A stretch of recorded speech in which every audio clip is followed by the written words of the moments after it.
I'm John Heilemann, and this is the Hell and High Water podcast. My guest today, Men in Blazers' Roger Bennett and Sports Illustrated's John Wertheim. I'm John Wertheim, and the state of the 2020 Olympics are as awkward and arrhythmic as the time code. We're all trying to reconcile our feelings. We love the Olympics. We love what they stand for. We're all a little ambivalent about the Olympics in general, and specifically holding them with no fans amid a pandemic. I'm Roger Bennett, and the state of our union is bad. Not bad as in bad, but bad as in good, John.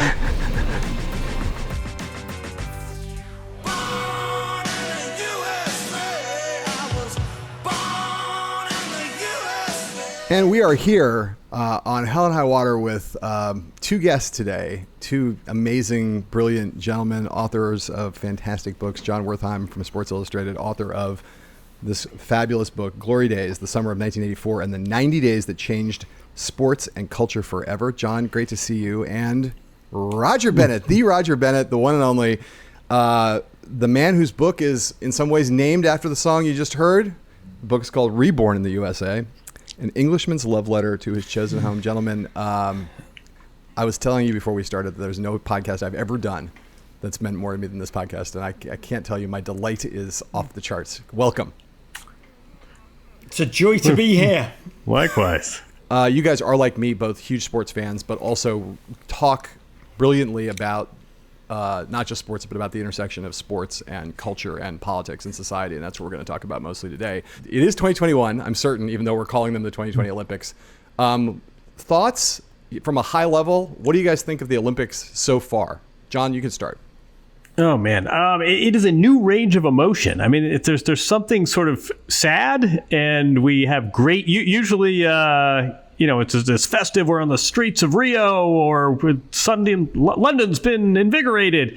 This is sort of a new palette of emotions as we watch these games. Some of this is obviously COVID. Some of this is our ambivalence about how commercialized these games have become. And you'll notice all this debate about whether they should happen or should not happen. Now, mood, of course, none of it had much to do with the athletes. It was all about NBC, and it was all about sponsors and investments in infrastructure and $20 billion on facilities.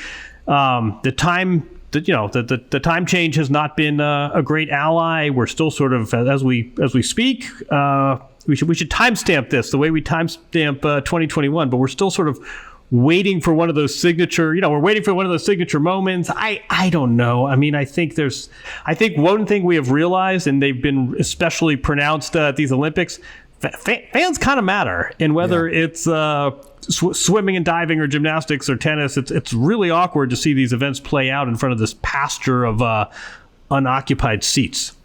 Roger, what do you reckon? You are the I know that during the pandemic, like the absence of fans, and when sports kind of got up and running again, the absence of fans kind of freaked me out. Is it weirding you out to see these games take place in empty arenas?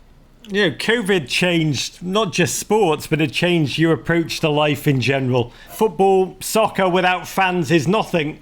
But the reality is, even fanless sport gives us the meaning, the sense of global connectivity, the sense of joy, and the sense of collective memory that we crave and need as humans. And the thing that has really blown my Olympics away and everybody's is the Simone Biles moment. Yeah. What a great American. Right. And it's just an amazing act to me, by not participating, is possibly the most courageous, the bravest, the most remarkable achievement, an incredible moment of seizing agency, of expressing vulnerability, of articulating trauma, acknowledging human pain. That's ultimately why we watch sports, to transcend sports itself and tap into agony, feelings, human wonder. And that thing, more than anything, is going to be, to me, ignoring the culture wars, the Piers Morganification of culture, which is just a human darkness. That, to me, is the thing that that not taking part is one of the great moments of sport that I've witnessed in a long time. Up until they started, people were still asking that question. Should we be really doing these Olympics? Primarily because of COVID, not just because of the absence of spectators, but also because of the potential risk to Tokyo, because of the risk to athletes and so on. And you sort of glided by the notion that debate, as soon as they started, it kind of went away. Do you think that's right? That everybody now sort of is like, oh, that was a silly debate? Or do you think that there's still, as COVID numbers have spiked in Japan, we haven't seen many athletes knocked out because of COVID, but do you think the debate is settled that this was a good idea, or is there still some question that history might look back and say, maybe this wasn't such a good idea, we should have put it off even further, or just skip this whole cycle? It's tough. I mean, the phrase I kept hearing was "too big to fail," which again had nothing to do with athletes, just as a commercial enterprise. I don't know. I mean, we played. I watched the Wimbledon finals a few weeks ago, and that was played at center court. There were fans in the stands. The Euros were played in front of fans. I think that sort of the science and the data has borne out. It probably was the right decision to hold these games.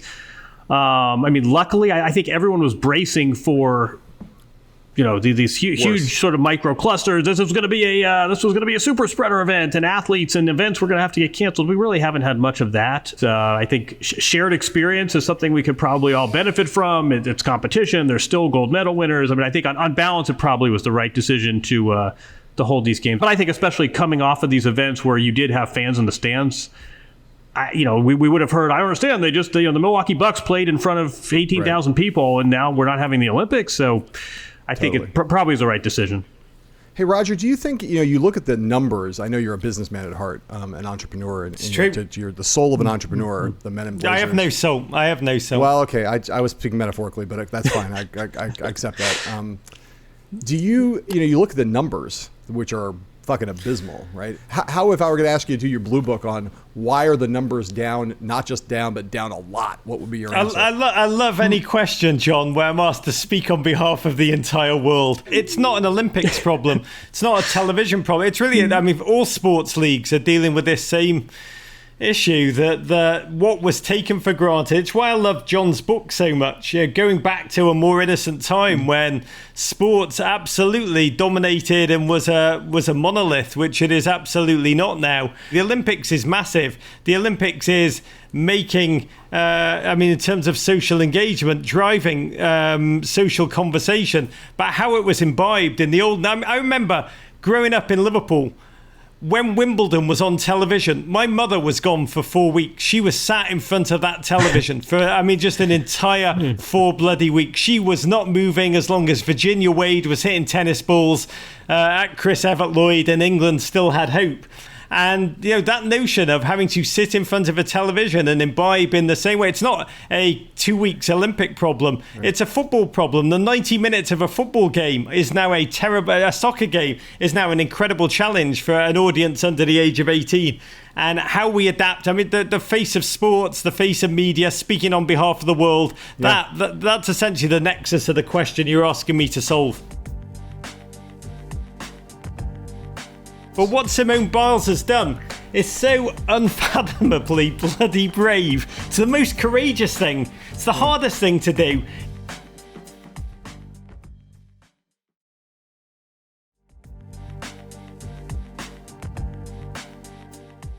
It's been really stressful, this Olympic Games, I think, just as a whole, not having an audience. There are a lot of different variables going into it. It's been a long week. It's been a long Olympic process. It's been a long year.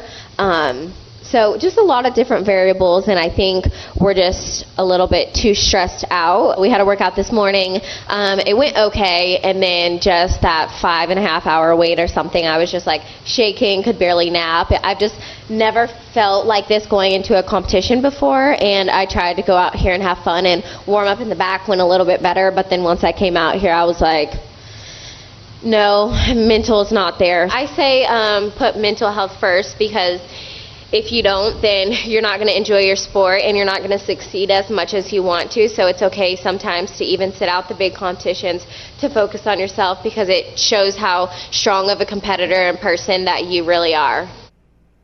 So I played that sound a little long because there's just so much in it that I think is interesting. And John, I would start with you because Roger already gave his point of view. I'm obviously in the Roger camp of thinking this is an incredible, inspiring, and potentially transformative moment, because it really, so much of what she said there Just the phrase, the mental is not there, was not there, that the notion that the mental part of the game, which we all know, if we're sports fans, we know the mental part of the game is as important as the physical part, but her prioritization of that, the elements of elevating mental health, the notion that, as she explicitly says, it's okay maybe to sit out a big competition because in fact, there may be something more important than winning at all costs. So John, I ask you, just tell me what you thought when this happened and what your assessment is. Disclosure, I come from, my guilty pleasure is tennis. So I just sort of came through a similar discussion with Naomi Osaka. I do think we shouldn't discount the degree of danger here. I mean, we're not talking about someone who is nervous before hitting a golf ball in a cup. I mean, she is contorting and distorting herself in midair, and there is a significant degree of danger here if she's not in the right headspace. No, I mean, I think it really, it's a little strange, you're right, to have this Olympic moment that is one of absence and not presence, and inaction and not action. What other moments in sports history had this mental health component? And we sort of cavalierly talk about choking, and we sort of have this very sort of reductive vocabulary.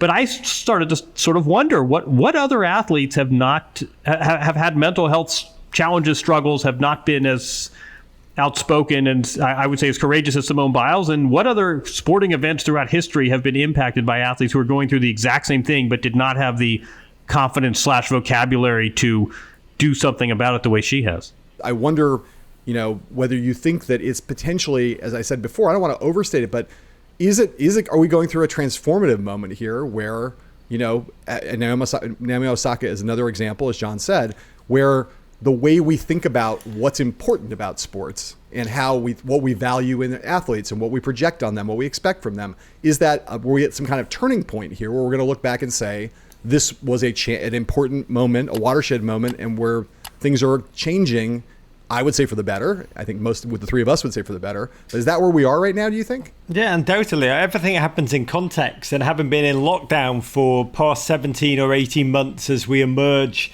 physically and mentally, the bookend for this is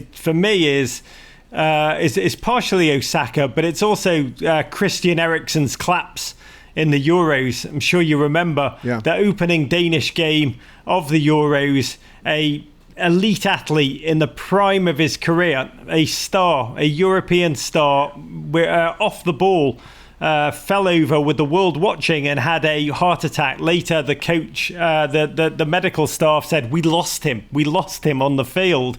We had to bring him back.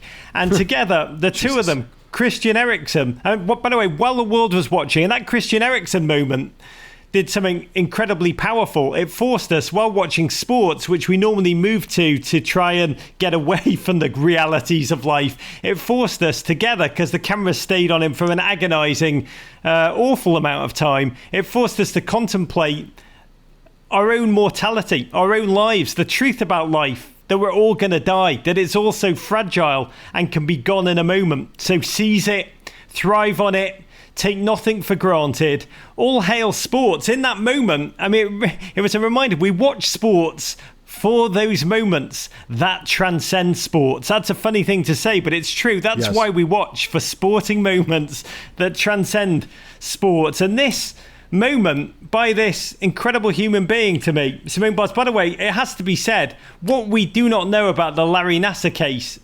Let's put it this way: what we do know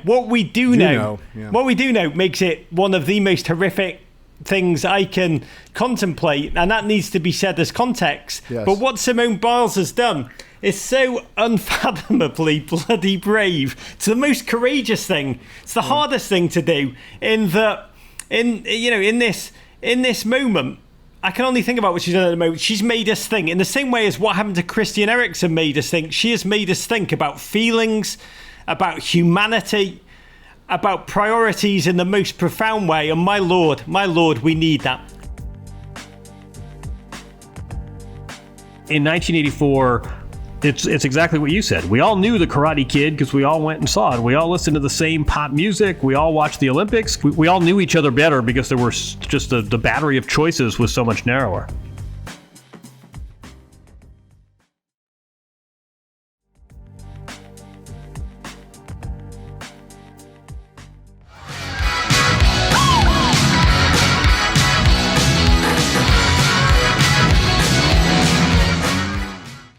So there it is. That's the Prince Rogers Nelson, the first song on Purple Rain, the record, came out on July 27th, 1984, which was the day before the Summer Olympics in 1984 started on July 28th. Which is kind of an amazing thing. So talk a little bit about the movie music pieces of this. It was an extraordinary summer that had Born in the USA and Purple Rain and a bunch of incredible blockbuster films that were just every Friday. The records and the movies came out every Friday, and every Friday it was like some new thing that blew your fucking head off. Oh man, I don't know where to begin. Sidebar. I just did a piece for 60 Minutes on Prince and Prince's vault, and the 1984 output from Prince would have sustained most artists in perpetuity. But in 1984, when we did not have these little these devices we all kept to the side of our laptops and microphones, when we didn't necessarily get to watch what we want when we wanted it. We had these shared experiences, and we all knew the same pop songs, and we all went and saw the same. I mean, the whole idea of going to a movie now sounds very quaint to me. Yes. Hey, we're going to go to this big box. We're not going to sit where we want to sit. The times might not be convenient. They might sell out of tickets. We may have to step on gunk. And then we all get back in our cars and go home. I mean, the movie experience sounds very quaint right now. But no, I mean, in 1984, for better or worse, we knew the same TV shows. We knew the same catchphrases. There was much more binding. In 1984, it's exactly what you said. We all knew the Karate Kid because we all went and saw it. We all listened to the same pop music. We all watched the Olympics because there were only 3 networks anyway, and that was what was being promoted while everybody else was in reruns. And I think from this is prime Reagan 80s. This is free market. This is sort of the height of free market. I mean, there are a lot of sort of political and cultural factors, but we all we all knew each other better because there were just the battery of choices was so much narrower.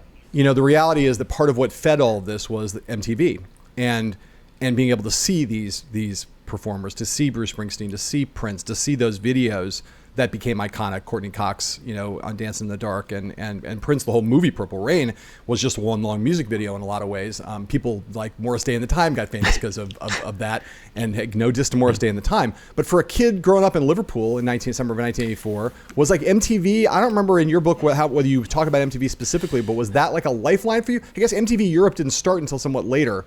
John, so I love you. Videos? We had 3 bloody television channels, mate. We had 3 Here's the reality. We were in the dark ages, mate. I mean, it's why I wrote my whole book is like the north of England in 1980. I come from Liverpool, a magnificent city. Yeah. But back in the 80s, Margaret Thatcher was laying waste to the north. The coal mines shut, the steel mills, the cotton mills in Manchester. Miners were just warring all over the north of England against the police. If you've seen Billy Elliot, you kind of get the drift. But what we had, what I made a life out of, life was black and white. It was unemployment. It was a heroin epidemic. It was humanly dark. No Courtney Cox in Dancing in the Dark?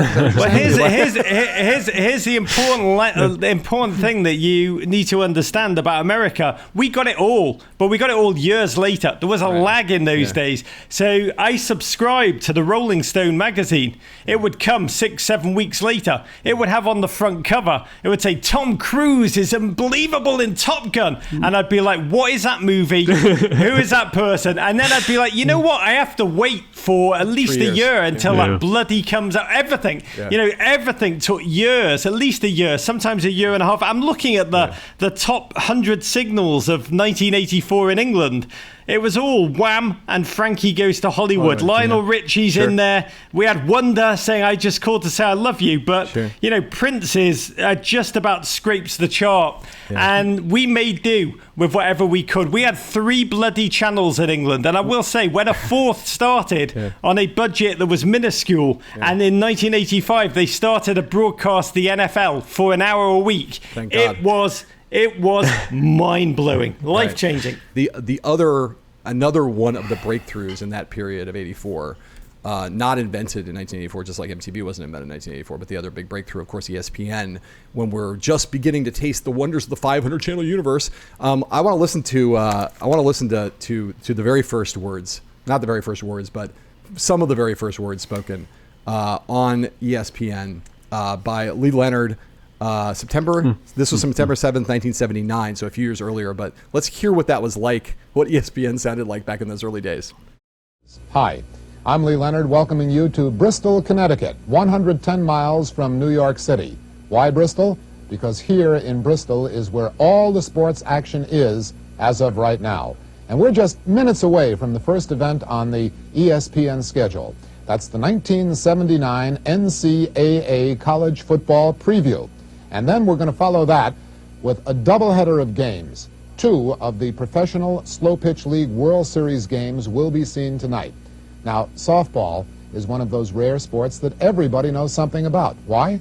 Because we all play it on Sunday when we drink a little beer. For the record, I think that was literally how ESPN went on live air. I mean, I think that literally was the first word spoken. Also, why Bristol? Because real estate is cheap and you don't have those pesky labor unions that you have in Manhattan.